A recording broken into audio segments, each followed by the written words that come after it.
जय Hind sister and brother. तो आज हम लोग पढ़ने वाले हैं फिजिक्स में एक टॉपिक आता है बिंदु आवेश के कारण किसी भी बिंदु आवेश के कारण वैद्युत क्षेत्र। और उसके बाद एक टॉपिक आता है विद्युत द्विध्रुव के कारण अक्षीय स्थिति में वैद्युत क्षेत्र, और दूसरा आता है निरक्षीय स्थिति में वैद्युत क्षेत्र। तो आज दोनों स्थिति में वैद्युत क्षेत्र की तीव्रता को आज हम ज्ञात करेंगे। तो इसके लिए सबसे पहले चित्र बनाना है। दो बिंदु आवेश लेना है, यहाँ से इसको Q प्लस Q मान सकते हैं, इसे माइनस Q, इसे माइनस Q, इसे प्लस Q। इस बिंदु को मान लीजिए A, इसको भी या कहीं भी इससे दूरी पर कोई बिंदु P, इसको मान लेते हैं Q0। और यहाँ से वैद्युत क्षेत्र की तीव्रता E, और यहाँ से की दूरी क्या होती है, 2L होती है। और इस बिंदु को मान लेते हैं O, और यह L होता है और यह L होता है। और फिर O से P तक की क्षेत्र में निकालना है, तो इसको O से लेकर के P तक की दूरी R मान लेते हैं। और फिर इसी के कारण अक्षीय स्थिति में क्या है, अक्ष में है, इसी के साथ जा रहा है, यानी इसी अक्ष में वैद्युत क्षेत्र की तीव्रता निकालना है। और निरक्षीय स्थिति में लंबवत होता है। तो अभी इसको निकालने के बाद फिर निरक्षीय स्थिति में भी निकालेंगे। तो इतना तक चित्र बना लेना है। उसके बाद शुरू करना है। माना कि यहाँ लिखना स्टार्ट कर देंगे कि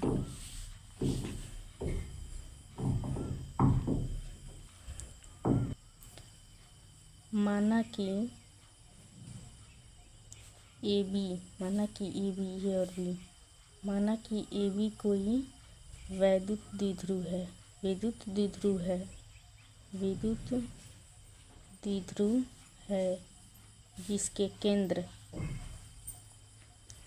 जिसके केंद्र O से R दूरी पर, ये केंद्र O गया, इसे R दूरी पर कोई बिंदु P है, और इसी पर जहाँ विद्युत क्षेत्र की तीव्रता ज्ञात करनी है, विद्युत क्षेत्र की तीव्रता ज्ञात करनी है। अब इस प्लस Q है, इसके कारण क्षेत्र की तीव्रता निकालते हैं। तो यहाँ लिखेंगे कि प्लस Q आवेश के कारण बिंदु P पर वैद्युत क्षेत्र की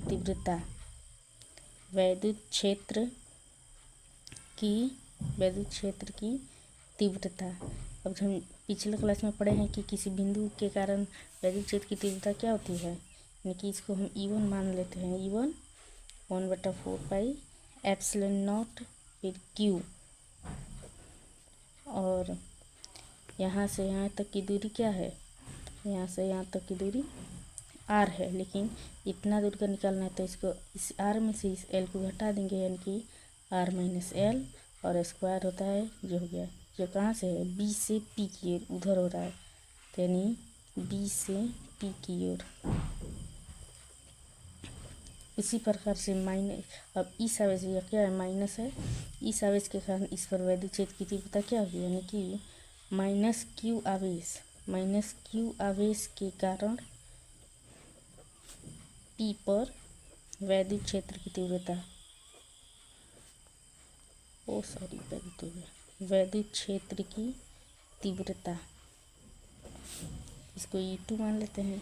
E2 बराबर 1/4 पाई एप्सिलॉन नॉट Q। यहाँ ऋणात्मक है तो क्या हुआ, इसमें परिमाण से मतलब है, दिशा से मतलब नहीं है, तो इसका भी Q होगा। लेकिन यहाँ से जब यहाँ तक आएंगे, इसकी दूरी क्या आ गई, O से P तक, तो मान लीजिए R हो गया, और यहाँ तक L हो गया, तो इसको जोड़ सकते हैं, R प्लस L, इसका स्क्वायर। ये क्या हो गया, लेकिन P से A की ओर ऋणात्मक पर विद्युत क्षेत्र तीव्रता ऋणात्मक पर आता है लेकिन धनात्मक में जाता है, तो यानी P से A की ओर। अब हम जानते हैं कि जब दो वैद्युत क्षेत्र की तीव्रता है तो उसका परिणामी इनके योगफल के बराबर होता है। अर्थात अब परिणामी वैद्युत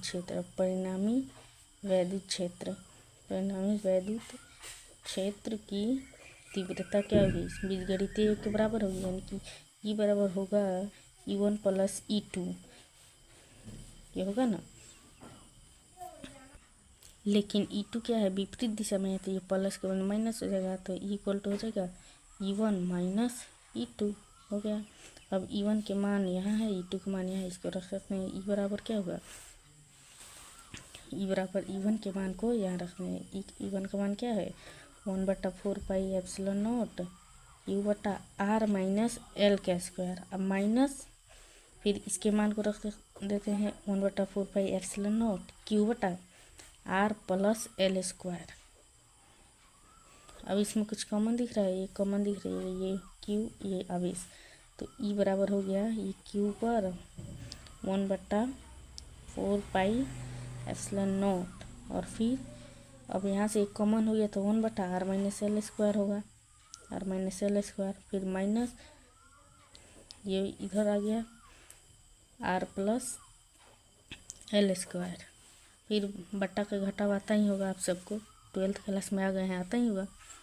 तो इसी प्रकार Q बटा 4 पाई एप्सिलॉन नॉट, और इसमें क्या करते हैं हम लोग, नीचे हर को गुणा करते हैं, तो R minus L square into R plus L square.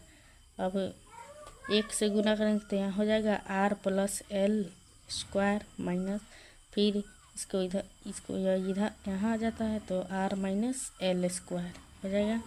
और फिर हम पिछले 8वां क्लास के बाद ही सब बहुत ही सूत्र आता है, फॉर्मूला आता है, उसी तरह से हम पढ़ते हैं। जैसे ये हो गया, एक फार्मूला आता है A प्लस बी का whole square minus A minus B का होल स्क्वायर इक्वल टू होता है 4AB होता है। तो इसमें यही फार्मूला लागू होगा।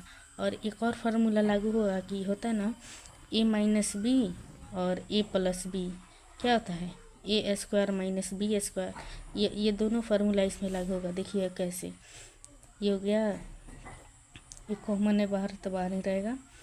और यह फार्मूला ऐसा दिख रहा है, यानी कि A plus B R plus L, A minus B R minus L, इसका फार्मूला 4AB, यानी A की जगह R, B की जगह L, यानी 4RL। और एक और ये पढ़े होंगे A minus B plus B, यहाँ दिख रहा है A minus B A plus B क्या होगा R square minus L square, लेकिन क्या है यहाँ पर स्क्वायर है तो इसका स्क्वायर होगा, इसका स्क्वायर होगा, समझ गए ना। फिर E बराबर क्या होगा 1/4 पाई एप्सिलॉन नॉट, और इसको हम ये क्यों भी होगा, और इसको 2R और 2L लिख सकते हैं, बिल्कुल लिख सकते हैं, यानी कि 2L इंटू 2R, और इसका होगा R पर पावर 4 माइनस L पर पावर 4। अब विद्युत ध्रुव आघूर्ण क्या होता है, P इक्वल टू होता है Q2L, ये Q2L ये दिख रहा है यहाँ पर P हो जाएगा, यानी E इक्वल टू होगा 1/4 पाई एप्सिलॉन नॉट, ये हो जाएगा P यह हो गया 2R बटा R पर पावर 4 L पर पावर 4। लेकिन द्विध्रुव आघूर्ण में लेकिन यहाँ पर लिख सकते हैं, लेकिन R जो होता है L से बहुत बहुत बहुत बड़ा होता है। L तो जब ये बहुत बड़ा होगा तो L लगभग किसके बराबर होगा, L लगभग 0 के बराबर होगा, होता नहीं है लेकिन लगभग इतना ही मान लेंगे। फिर देखिए E बराबर 1/4 पाई एप्सिलॉन नॉट, ये 2 हो गया, ये P हो गया, ये R हो गया, और ये 0 हो गया तो ये क्या होगा R पर पावर 4 होगा। अब ये नीचे R4 है, या R है, या R कट भी जाएगा, यानी RQ हो जाएगा, तो हो जाएगा E equal to 1/4 pi epsilon naught, ये हो गया 2PRQ, बस इतना ही होता है। यह होता है अक्षीय स्थिति में वैद्युत क्षेत्र की तीव्रता, वैद्युत क्षेत्र की तीव्रता का व्यंजक है। अब हमारा दूसरा टॉपिक है विद्युत द्विध्रुव के कारण निरक्षीय स्थिति में वैद्युत क्षेत्र। क्या निकलता है? वो था अक्षीय स्थिति में, लेकिन इसको निरक्षीय स्थिति में ज्ञात करना है वैद्युत क्षेत्र की तीव्रता। इसको भी जल्दी सॉल्व करते हैं, लेकिन चित्र बनाएंगे ना तो सबसे पहले 2 आवेश लेंगे ना, 2 आवेश, यह माइनस क्यू, यह प्लस क्यू, इसको ये मान लेते हैं, इसको भी। और अक्षीय स्थिति में तो नहीं, अक्ष रहता तो इधर जाता, लेकिन यह है निरक्षीय स्थिति में, निरक्षीय यानी लंबवर्धक स्थिति में, तो ये लंब हो गया, यानी इसके बीच में कोई पी बिंदु मान लेते हैं। ठीक है, मान लिए। वैद्युत क्षेत्र में वैद्युत क्षेत्र की प्रवाह क्या होता है? धनात्मक से अनंत की ओर होता है। धनात्मक से अनंत की ओर होता है, तो इसके यहाँ से रेखा खींचेंगे, ये अनंत ओर जा रहा है। फिर ऋणात्मक में क्या होता है? अनंत से ऋणात्मक पर आता है, तो ये यहाँ से होगा, यहीं पर खत्म हो जाएगा। और इसके बीच की ये मान लेते हैं ओ, सबके बीच की दूरी, ये एल, ये एल, और इसमें एक लंब खींचेंगे, इसकी दूरी मान लीजिए आर। फिर यह काम भी आएगा कि अब ये आर है, ये पाइथागोरस में हम पढ़े होंगे, तो ये एल है, तो ये अगर ये लंब है तो ये क्या हो गया? कर्ण हो गया। इसके सामने की भुजा क्या होती है? कर्ण होती है, तो कर्ण का क्या होगा? इसको इनके वर्गों का योग यानी r² प्लस l²। और ठीक उसी प्रकार यहाँ तक की दूरी भी वहीं होगी, इनकी √r² प्लस l²। अब चलिए शुरू करते हैं इसको सिद्ध करना। इसी तरह इसमें भी लिखेंगे, माना कि ए बी, माना कि ये ए बी, माना कि ए बी कोई वैद्युत द्विध्रुव है, वैद्युत द्विध्रुव है, वैद्युत द्विध्रुव है, जिसमें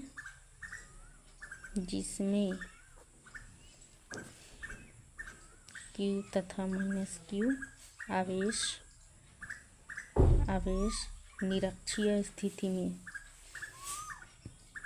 आवेश एक दूसरे से मतलब ये दोनों आवेश एक दूसरे से 2l दूरी पर स्थित है और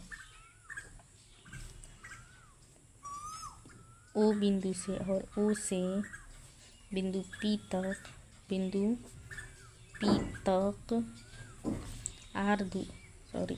R दूरी पर कोई बिंदु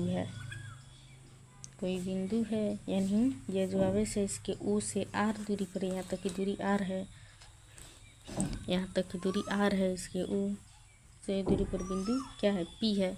ये कैसे बिंदु हो गया?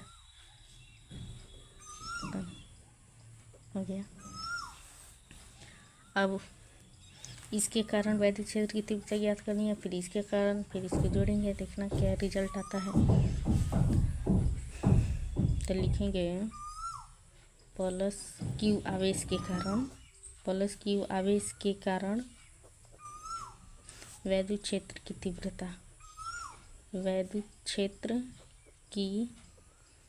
तीव्रता, इसको भी E1 मान लेते हैं, 1/4πε0, ये Q, और यहाँ तक की दूरी क्या है? इतना है, तो √r² प्लस l², क्योंकि दूरी का वर्ग होता है तो इसका भी वर्ग हो जाएगा, अर्थात इसको 1/4πε0 Q बटा, ये रूट है और ये वर्ग है, ये कट जाएगा, तो हो जाएगा r² प्लस l²। हो गया। ये कैसे होगा? B से P की ओर, उसी प्रकार -Q आवेश के कारण P पर वैद्युत क्षेत्र वैद्युत क्षेत्र बोले, वैद्युत क्षेत्र की तीव्रता एक ही बात होता है। इसको मान लेते हैं E2 1/4πε0 और Q बटा इसका भी वही दूरी है √r² प्लस L², लेकिन दूरी का वर्ग होता है। या इसको फिर E2 बराबर 1/4πε0 Q बटा r² प्लस L², इसको लिख लेते हैं यानी P से A की ओर। ये P है, ये ऋणात्मक है तो P से A की ओर आएगा। लिख लिया है P से A की ओर। और अध्यारोपण का क्या सिद्धांत क्या कहता है कि वैद्युत क्षेत्र की तीव्रता है, ये दोनों के परिणामी बीजगणितीय योग के बराबर होता है। तो ये इतना हो गया तो E बराबर क्या हो जाएगा, मतलब अध्यारोपण के सिद्धांत से, अध्यारोपण के सिद्धांत से, अध्यारोपण के सिद्धांत से क्या होगा, E बराबर होगा E1 प्लस E2। लेकिन अब यहाँ पर समझते हैं स्थिति सदिश क्या होता है। यहाँ से जाएंगे और इधर, अब 11th क्लास में हम लोग पढ़े होंगे सदिश वेक्टर पढ़े होंगे ना, तो उसी हिसाब से यहाँ पर भी होगा। जब मतलब कि ऐसे होता है, तो बताते हैं कैसे, ये ऐसे हो गया ना, तो ये होता है कॉस थीटा, ये होता है कॉस थीटा, ये लंबवर्धक होता है, ये होता है साइन थीटा। अब ई मान है तो यानी कि ई साइन थीटा हो जाएगा, और इधर आते हैं इसी प्रकार बराबर हो जाता है। ये दोनों बराबर है लेकिन दिशा विपरीत है, वही नियम इसमें भी होगा। इसमें जो हो गया, ये हो गया E1 साइन थीटा, और फिर ये होगा E2 साइन थीटा, और इधर आएगा तो ये हो जाएगा E1 कॉस थीटा, और ये हो जाएगा E2 कॉस थीटा। ये यहाँ पर होता है, उसी के नियम इसमें लागू होगा। लेकिन E1 और E2 साइन थीटा बराबर होता है, जिसके कारण उसका मान 0 हो जाता है और वो कैंसिल हो जाता है। और उसी प्रकार से लेकिन कॉस थीटा कैंसिल नहीं होता है, वह जुट जाता है। तो हो जाएगा ये E1 बराबर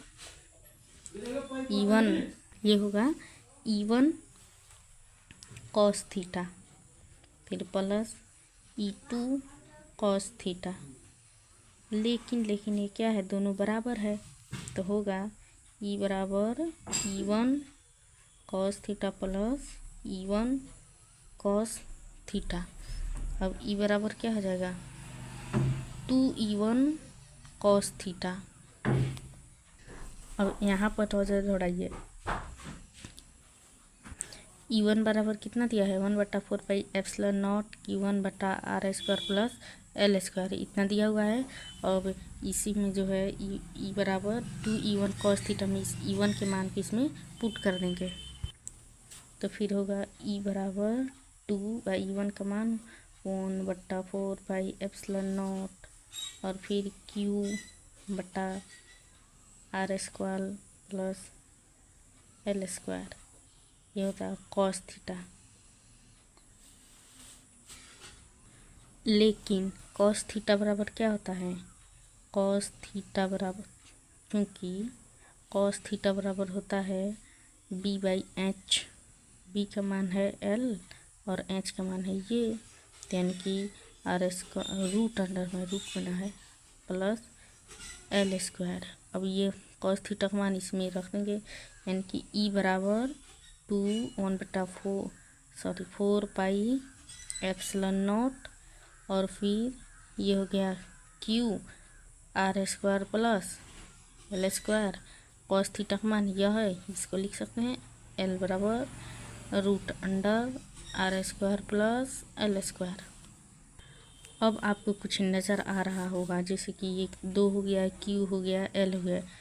आप पढ़े हैं द्विध्रुव आघूर्ण होता है P = Q2L होता है, ये भी लिख सकते हैं। तो E बराबर 1/4πε0, ये दोनों मिलकर हो जाएगा P, और इसका होगा r² प्लस L²।